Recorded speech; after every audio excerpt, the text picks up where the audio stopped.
अस्सलाम वालेकुम students, welcome to my channel doctor Irfan lectures. Students, आज हम हाइपरटेंशन के बारे में पढ़ेंगे। इस लेक्चर में हम जो चीज़ें पढ़ेंगे उनकी लिस्ट ये है। स्टूडेंट्स, सबसे पहले हम हाइपरटेंशन की डेफिनेशन पढ़ेंगे कि हाइपरटेंशन क्या है। उसके बाद हम पढ़ेंगे हाइपरटेंशन के कितने टाइप्स होते हैं। उसके बाद देखेंगे कौन कौन से फैक्टर्स हैं जिनकी वजह से हाइपरटेंशन होने के चांसेस ज़्यादा हो जाते हैं, यानी कि रिस्क फैक्टर्स।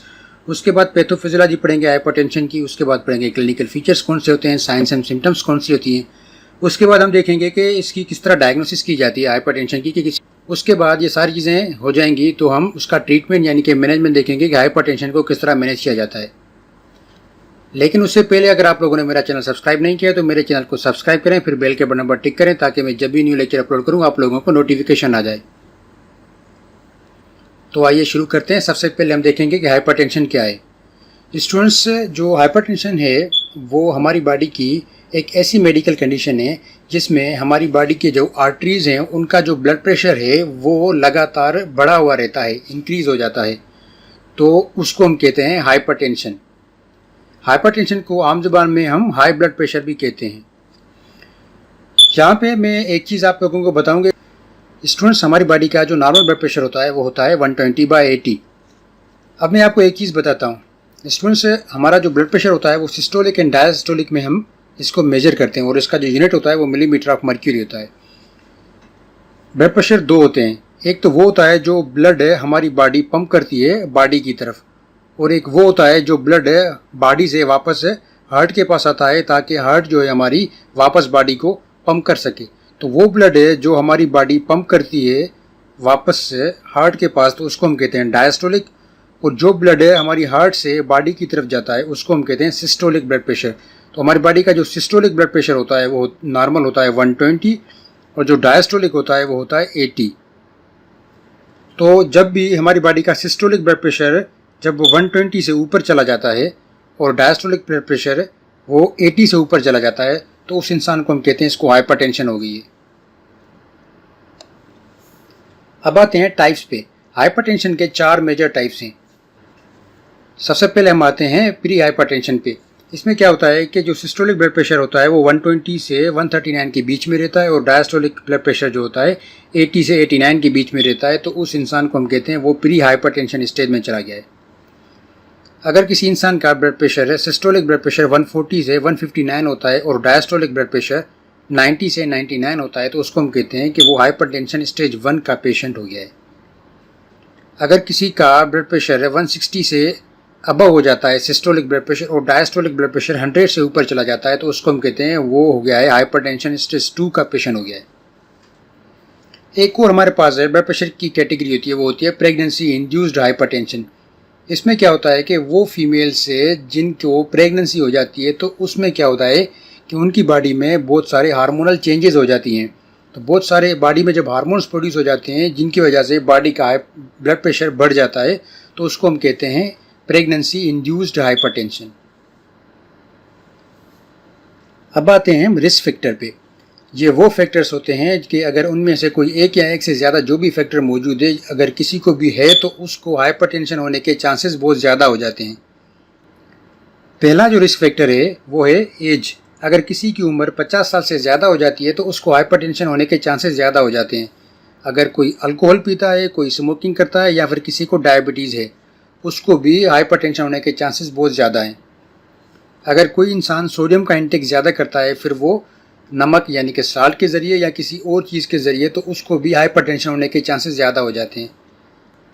फीमेल के मुकाबले में मेल को ज़्यादा ब्लड प्रेशर होता है तो उनको हाइपरटेंशन होने के चांसेस ज़्यादा हो जाते हैं।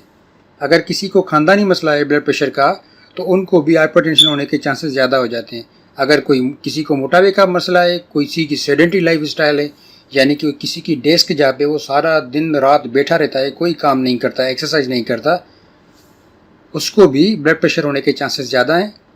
अगर किसी को स्ट्रेस है, कोई परेशानी का शिकार है तो उसको भी हाइपरटेंशन होने के चांसेस ज़्यादा हैं। अब आते हैं पैथोफिजियोलॉजी पे।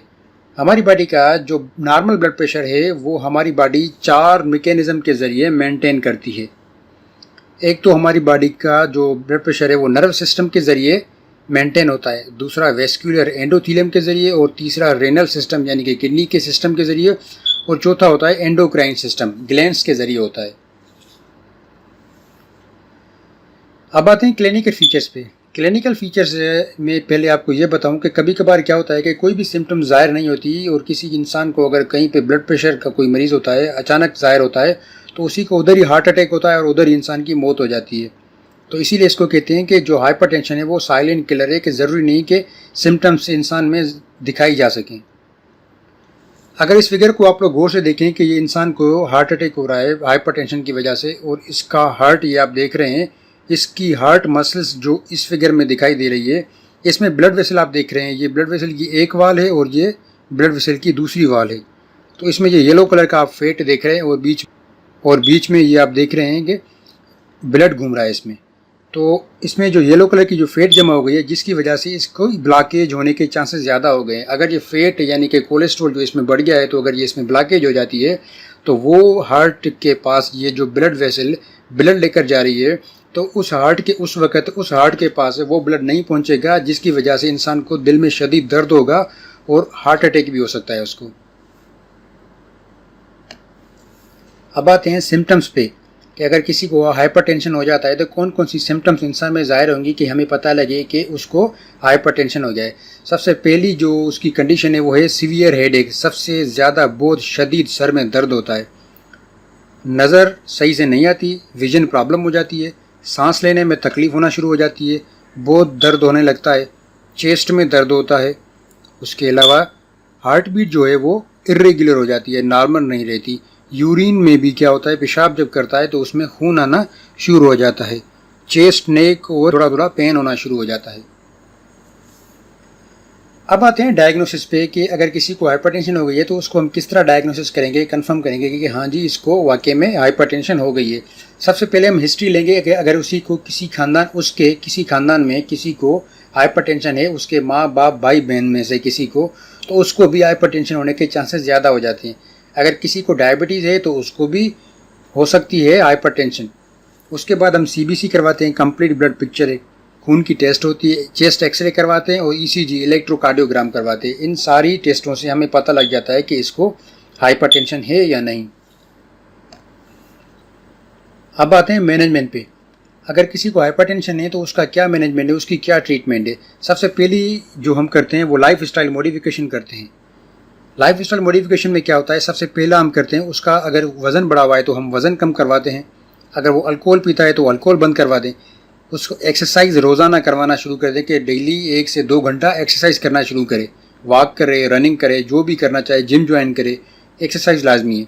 अगर उसको कोई परेशानी है तो उसको स्ट्रेस अपनी मैनेज करनी चाहिए, अपनी परेशानी ख़त्म करनी चाहिए।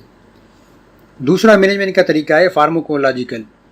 कोई हम दवाएँ देते हैं, हम डॉक्टर्स क्या करते हैं कि किसी भी इंसान को अगर हाइपरटेंशन हो जाता है तो उनको हम 4 कैटेगरी की मेडिसिन देते हैं, या फिर वो डायूरेटिक होती है, या फिर वो बीटा ब्लॉकर, वेजोडायलेटर, AC इनहिबिटर या कैल्शियम चैनल ब्लॉकर।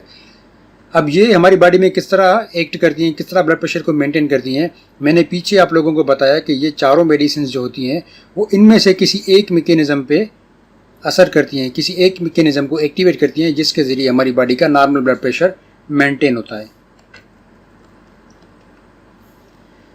अगर आप मेरे दूसरे लेक्चर सुनना चाहते हैं, जैसे एड्स के बारे में, मलेरिया के बारे में, ट्यूबरक्लोसिस के बारे में, ब्रेन के बारे में पढ़ना चाहते हैं, आई के बारे में पढ़ना चाहते हैं, तो आप मेरे चैनल में जाके दूसरी वीडियोस आप देख सकते हैं। अगर आप लोगों को मेरा चैनल अच्छा लगा तो मेरी वीडियो को लाइक करें, अपने दोस्तों के साथ शेयर करें, मेरे चैनल को सब्सक्राइब करें। Thanks for watching.